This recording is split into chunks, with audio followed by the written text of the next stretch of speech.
Hampir tak ada hari tanpa serangan Tempo kepada Prabowo. Apakah Tempo memang menginginkan terciptanya ketidakstabilan nasional dan jatuhnya pemerintahan Prabowo Subianto seperti yang diinginkan pihak asing yang tidak menyukai Prabowo? Bila hal ini terjadi, apakah Tempo termasuk pihak yang akan diuntungkan?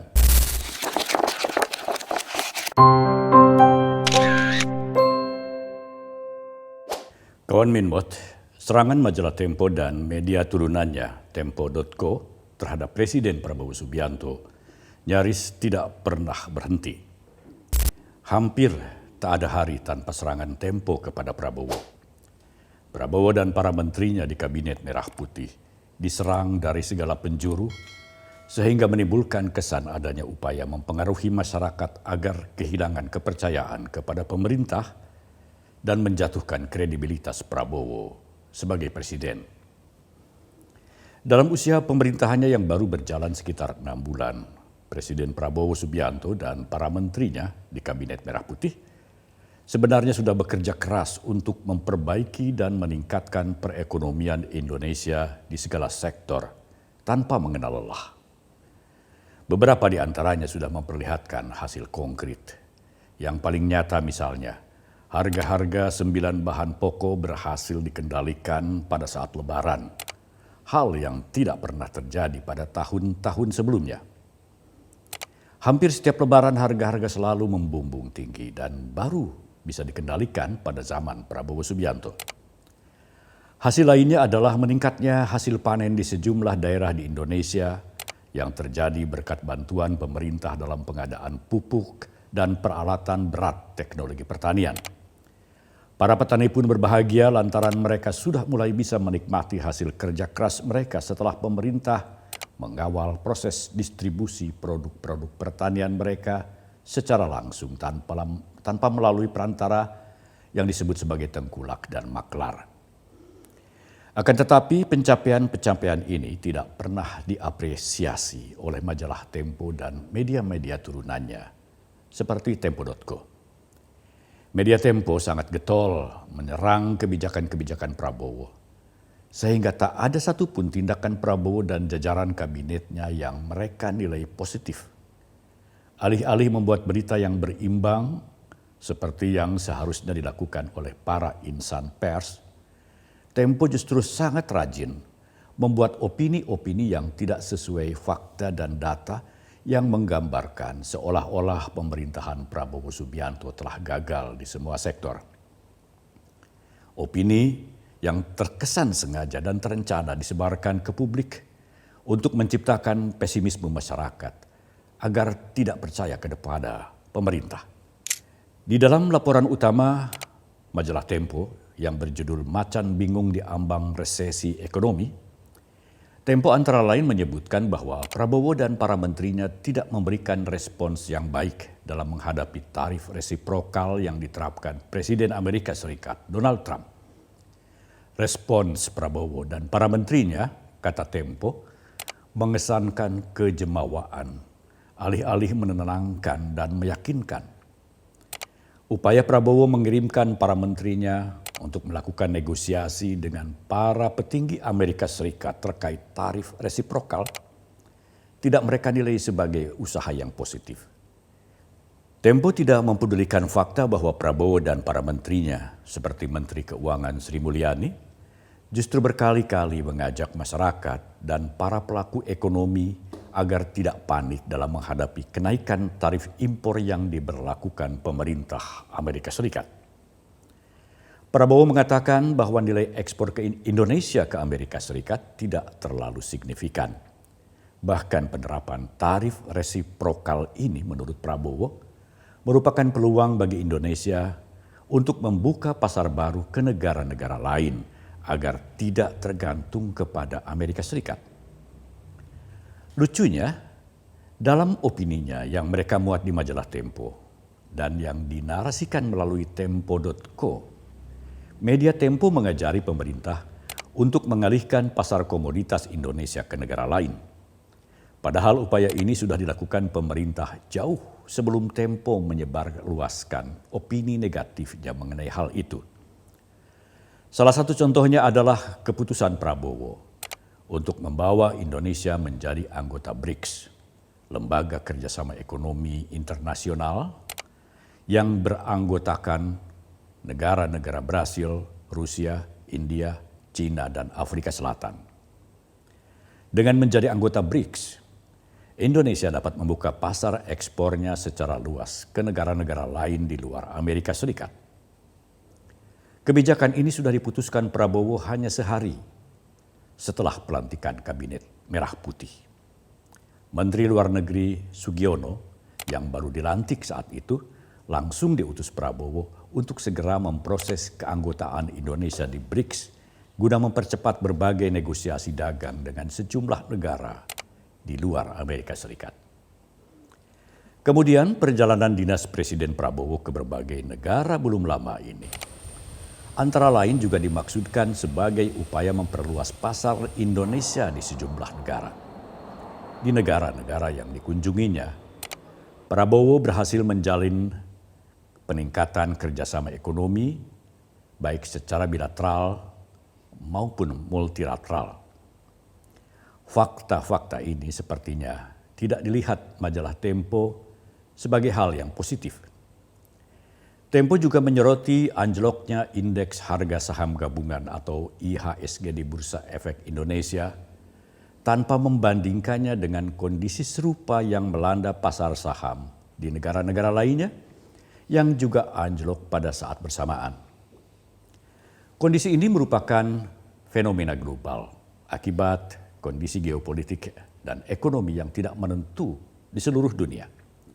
Dan anehnya lagi, Tempo tidak pernah membahas kemampuan IHSG untuk rebound, namun terus-menerus menyuarakan anjloknya IHSG yang bersifat sementara itu sebagai indikator terjadinya pelemahan ekonomi dan ketidakpercayaan para investor terhadap situasi di Indonesia. Indikator lainnya yang disoroti Tempo adalah nilai tukar mata uang rupiah terhadap dolar Amerika. Tempo juga tidak membandingkannya dengan negara lain yang juga mengalami pelemahan nilai tukar mata uang mereka. Setelah Presiden Amerika Serikat Donald Trump memproklamirkan Liberation Day dengan menaikkan tarif impor ke sejumlah negara di dunia termasuk Indonesia. Padahal jika dibandingkan dengan negara-negara lain, indikator ekonomi Indonesia tergolong sangat baik. Sejak diumumkannya tarif resiprokal, nilai tukar rupiah terdepresiasi sebanyak 0,8%. Tetapi tengoklah negara lain. Nilai tukar uang Brasil, maksud saya nilai tukar mata uang Brasil, turun sebanyak 4,5%. Meksiko 2,2% dan Vietnam 1,2%. Kemudian IHSG di Bursa Efek Indonesia saat itu hanya turun di bawah 10%.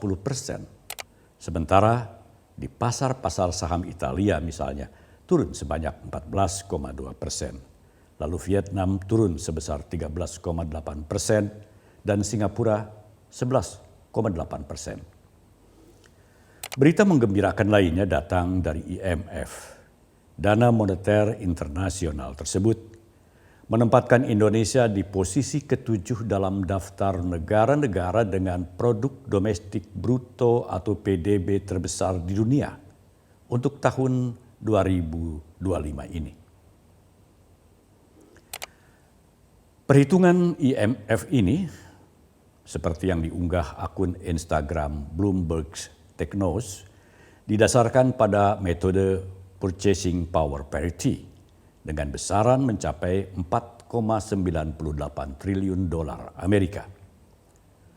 Posisi terbaru yang ditetapkan IMF ini menempatkan Indonesia di atas negara-negara maju seperti Prancis dan Inggris. Kemudian utang luar negeri Indonesia.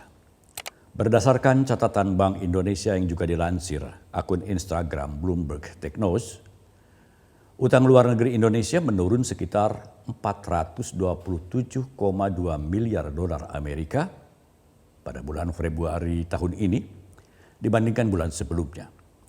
Ini berarti bahwa pemerintah Indonesia selalu berupaya mengurangi utang luar negerinya secara bertahap. Namun, indikator-indikator positif yang seharusnya meningkatkan optimisme itu lagi-lagi tidak pernah dibahas Tempo.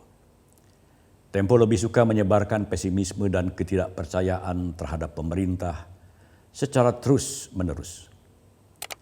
Di dalam opininya, Tempo juga menyebutkan bahwa perilaku Prabowo dan para menterinya tidak mencerminkan keadaan werit. Padahal, jika kita melihat acara-acara kenegaraan yang diselenggarakan Prabowo sekarang ini, justru menunjukkan bukti adanya efisiensi. Acara-acara kenegaraan sekarang ini diadakan di tenda sederhana di depan kantor presiden, bukan di gedung-gedung atau hotel mewah.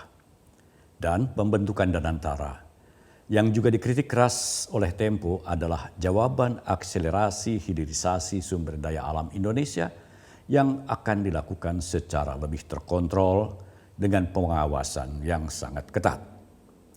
Bila ada yang mengatakan Danantara akan membebani APBN, itu salah kaprah. Justru sebaliknya, dengan dibentuknya Danantara, negara tidak perlu lagi menggunakan APBN untuk mengembangkan BUMN. Gerak langkah Prabowo dalam mengelola perekonomian Indonesia yang secara bertahap membuahkan hasil mendapat apresiasi positif dari Bloomberg. Dengan mempertimbangkan sejumlah indikator yang ada, Bloomberg menilai bahwa Indonesia hampir tidak mungkin masuk fase resesi lantaran peluang resesi di Indonesia hanya 5%. Jauh lebih rendah dibandingkan Meksiko yang peluang resesinya mencapai 54%, Jerman 50%, dan Kanada 48%. Ini karena fundamental ekonomi Indonesia saat ini cukup kuat.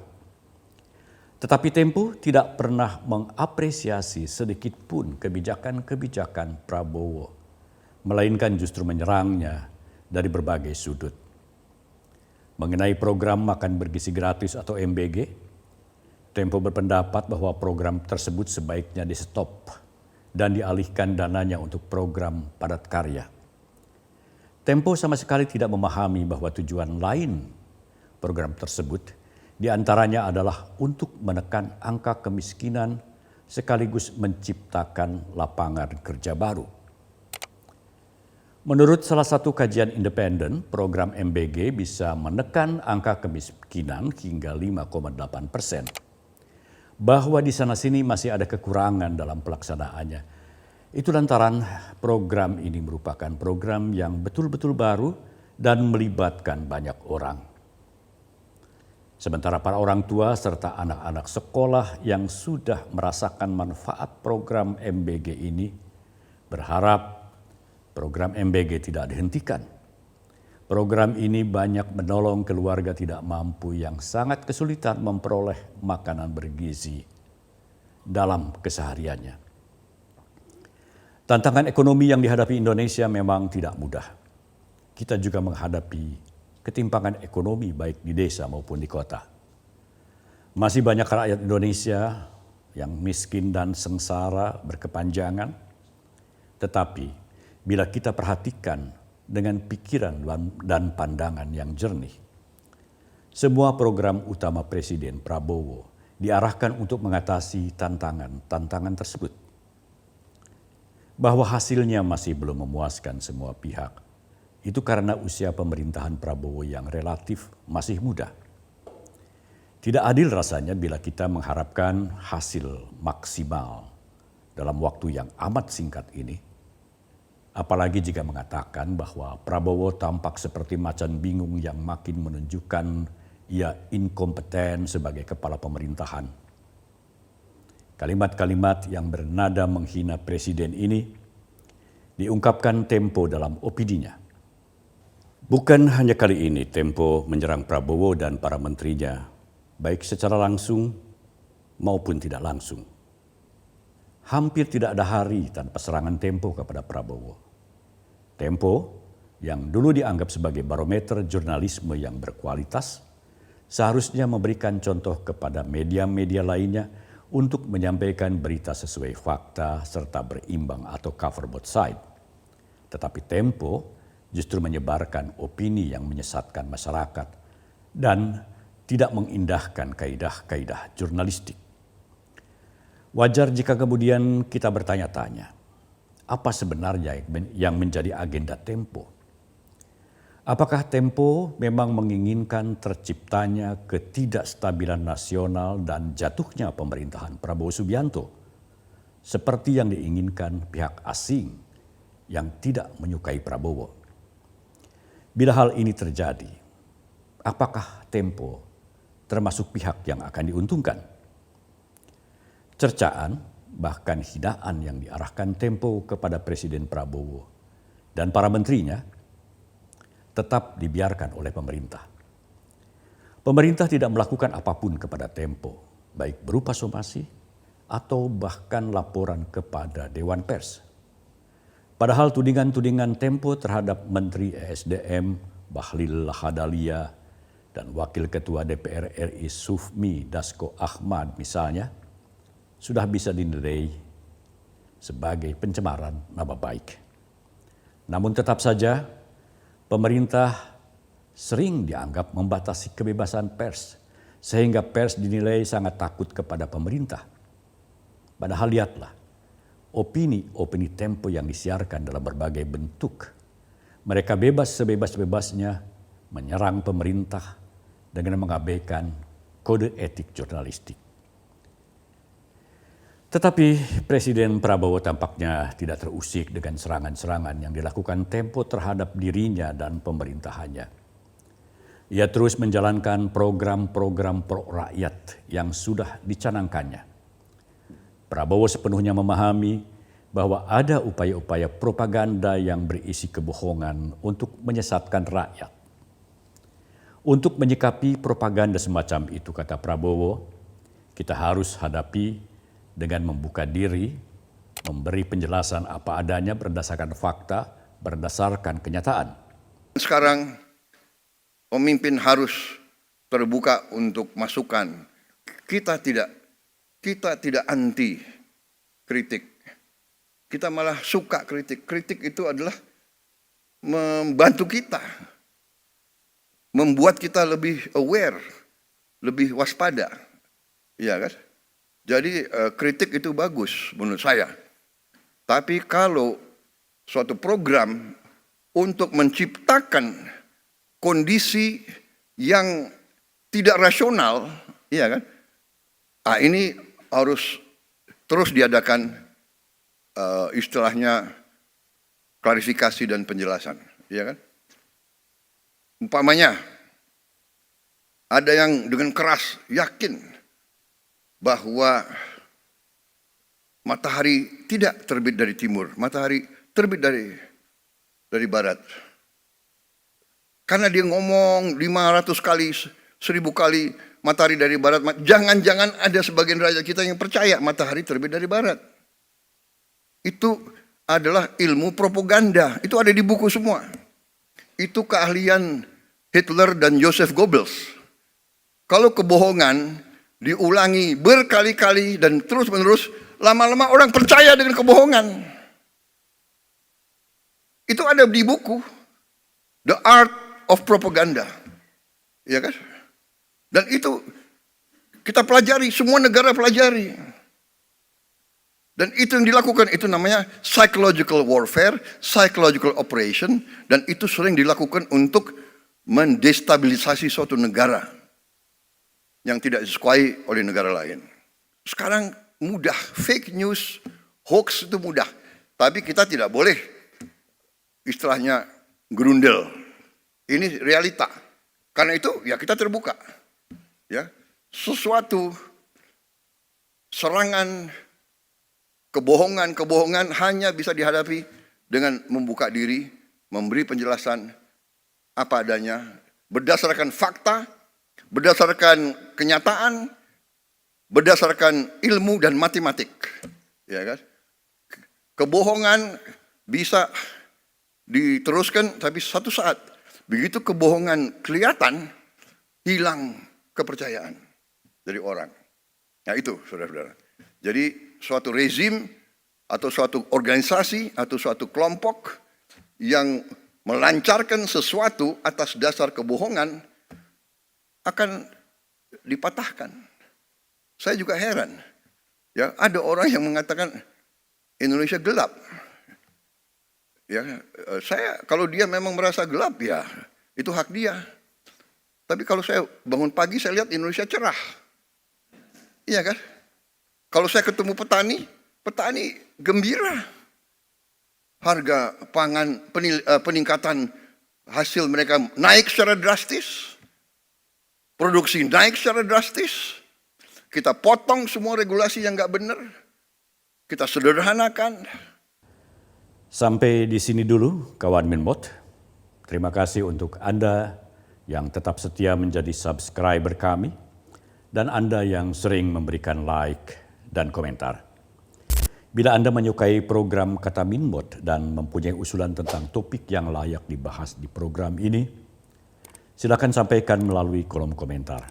Kami akan mempertimbangkannya. Sekian, salam Minmot.